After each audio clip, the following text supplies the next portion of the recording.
Good morning, guys. Welcome to the podcast.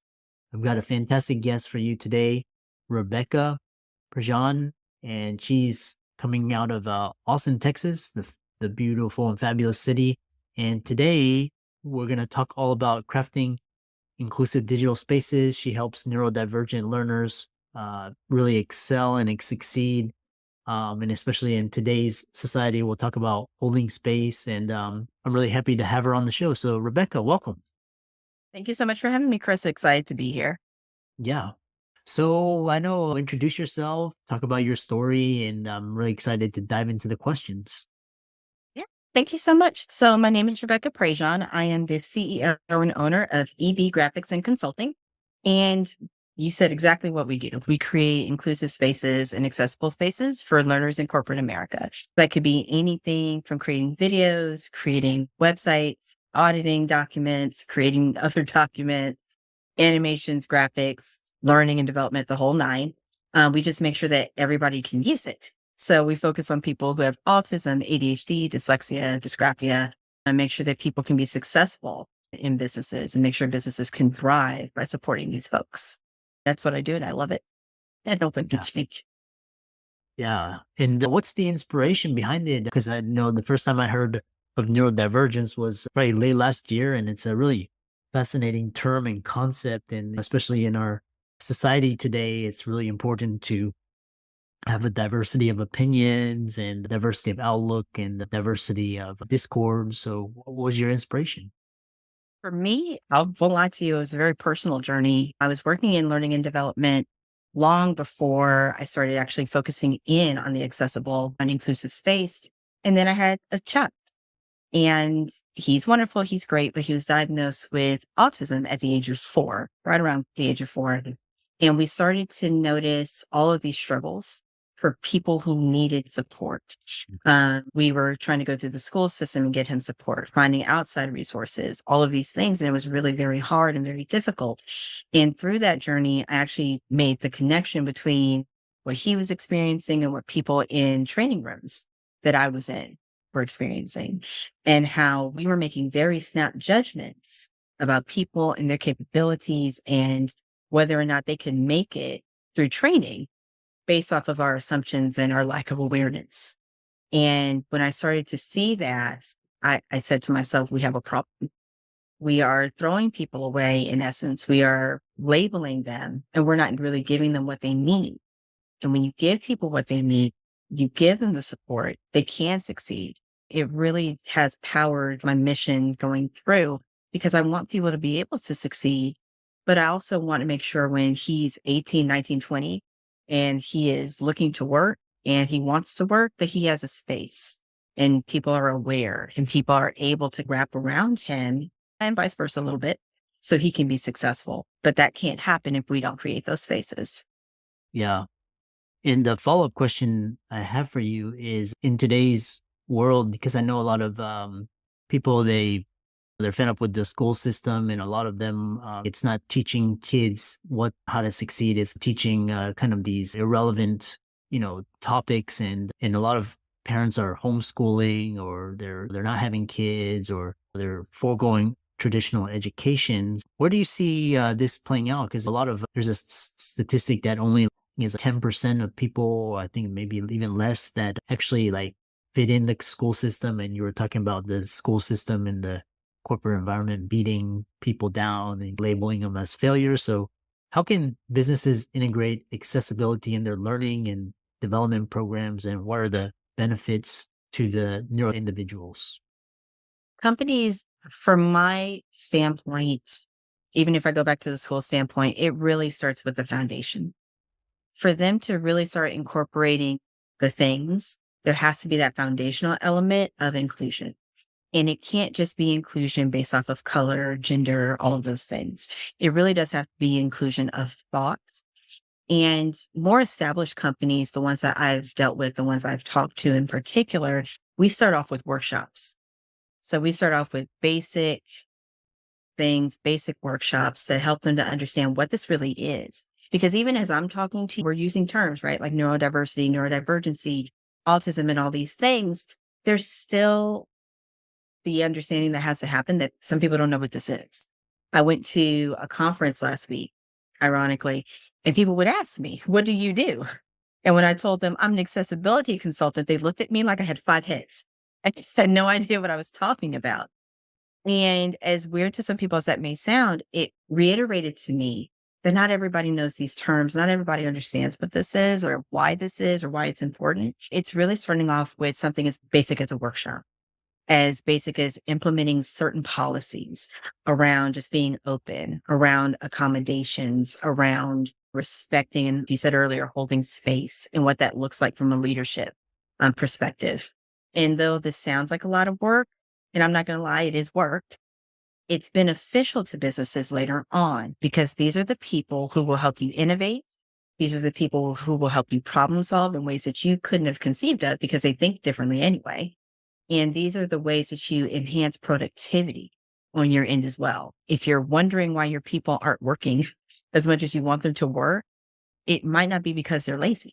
It truly may be because they are having to take extra time to try to process the information that you've given them in a way that is not easily digestible for them. Yeah, really interesting. And I really love this. For the audience, when you talk about holding space, that's also a new term that I've heard recently as well. What does that look like or feel like, or how can you describe it to the audience that is first hearing this term? I always like to come at things from a very just human general approach, right? If we take disabilities out of it, if we take everything out of it and strip it down to just human nature, holding space in my mind is really just being compassionate. We're not asking you to be everybody's friend. We're asking you to just consider that maybe that initial feeling that you're having of, oh, this person said that and I don't like it. Hold the space for there might be something else completely different happening there, has nothing to do with you. And instead of just reacting to it, maybe taking a step back, holding space for that truth and approaching it different. Instead of, oh, you said that, I don't like you anymore. It's, you said that, are you okay? Is there something I can do for you? Is there something I can help you with? Is there some way I can support you? Holding space is really just about going back to the basics of human compassion, human understanding, human empathy, all of the things that we talk about today that people are like, the world would be so much better if people were nicer. That kind of thing is really what holding space is. It's bringing that kindness back and that understanding that we're all different. Nobody has the same story. I have a story that drove me to my business, but somebody else's story that drove them will be completely different. And that's okay. And it's just about really understanding everything's okay, even if it's different. You just have to hold a moment. Don't judge, don't assume, and try to figure out what's going on beneath the surface. Yeah, I love that. Moving on, you talk about this is interesting universal design for learning and how does UDL principles can this concept be applied in the corporate setting to create more inclusive and effective learning experiences? So, universal design in a nutshell is really just designing for as many people as you can. So, stripping some things down. In the world of L&D, in the world of design, I love a fancy graphic. I love a fancy video. It's great stuff. I can spend all day talking about it. But for some people, that's hard. It's sensorially overloading.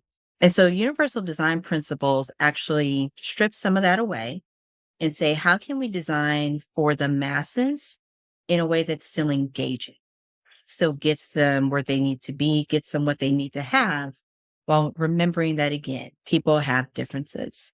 It can be something as simple as in an online training course, right?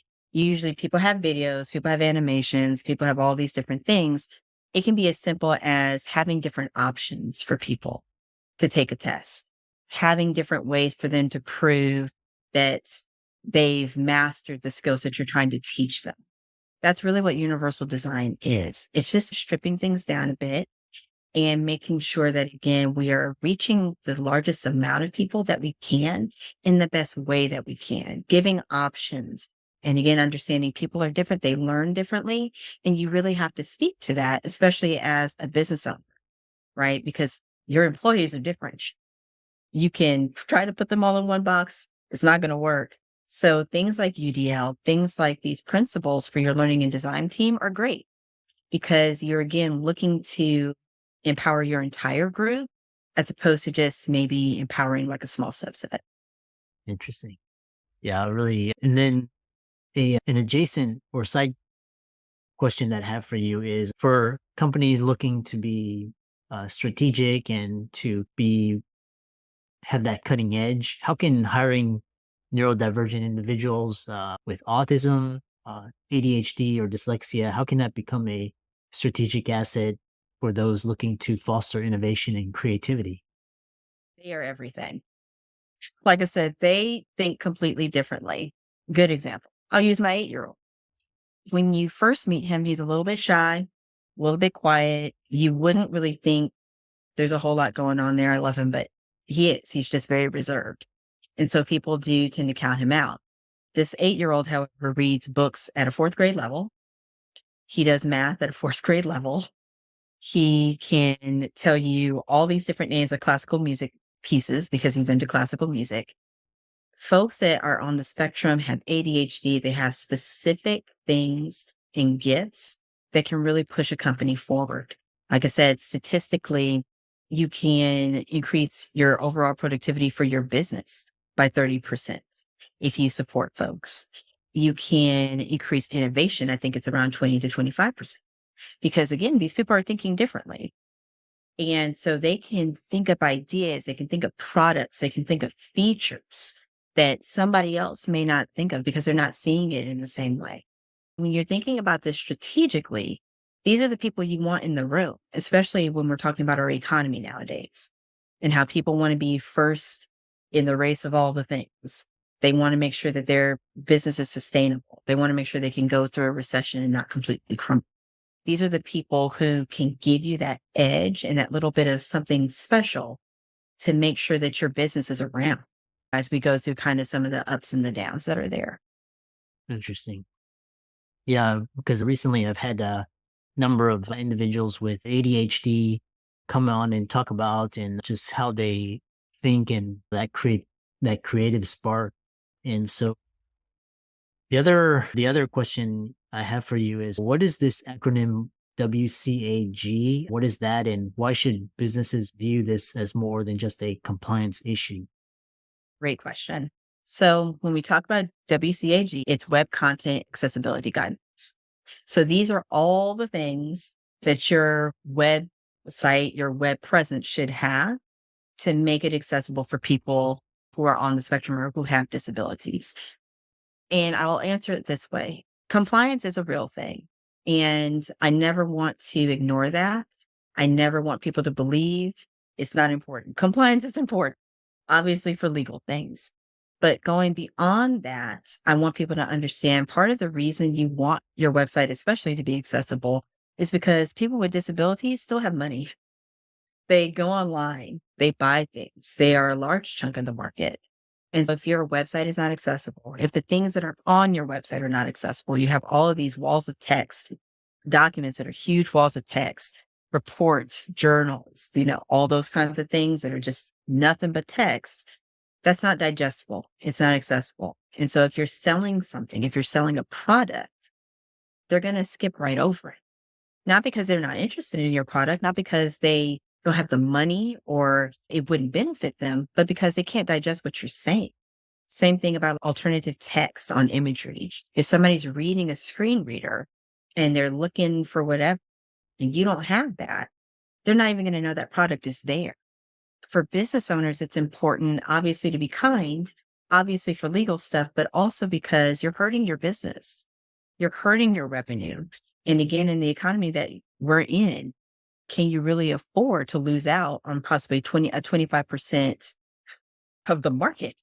Because that's what people with disabilities represent. They have buying power, and you should want to speak to all of your potential clients. Yeah. There's so many directions we could take this conversation. And one of those is the future accessibility and corporate learning. And what trends do you see emerging in this field and in accessibility and neurodiversity? And how can businesses prepare for a future where inclusivity is the norm? Future of accessibility. There's a lot happening there. There's different laws and things that are about to become very permanent. We've talked about WCAG guidelines so far. There are changes coming in the next year or two where your website will have to be accessible or it will become an issue legally and all other kinds of things. The future of accessibility in and out of the workplace is about to become a necessity. It's no longer an option. And I know people will be like, I feel like it's never been an option technically, but we've treated it as an option and it's about to not be, not just because of those standards, but because you have more and more people who are being identified as ADHD, as having autism, and they're much more aware of their rights. They're much more aware of their conditions. And that means that they're going to be that much more aware of what you should be doing as a business. They're going to have different expectations of you as a business, as an employer. I think that coming into the workforce, you have to prepare for them, or it's going to be problematic, not just from a legal standpoint, but just even from a productivity standpoint, from a business standpoint, and being able to really make your business as good as it can be. So the future for accessibility is endless, and it's about to come to the forefront. I will also say AI is also going to be a huge component, I believe, when it comes to accessibility. You have so many different tools right now that are AI based for accessibility, and I just don't see that changing anytime soon. AI is here to stay. Yeah, that's really yeah. I'm giving this presentation on using tools, AI tools for creators and how to grow and scale a media brand. That's cool. Yeah, really interesting conversation. And so, how can people find you and reach out to you? And obviously, have a personal as well as a really passionate motivation to see the most out of this. How can people reach you? So people can reach me. Easiest way is going to be LinkedIn. Just look me up, Rebecca Prejean. I'm the first one that pops up. People can also reach me on my website, www.ebgc.net. And like I said, those two places are probably the best ways to reach me. I'm always available for people if they have questions, even if it's not a sale, because I know people will have questions. People want to know things, and I'm always available for that. So, yeah. Yeah, I love that. And for the audience, let's thank Rebecca for coming on and really enjoyed this conversation. And be sure to give her socials a like and follow. And thanks so much for a wonderful conversation.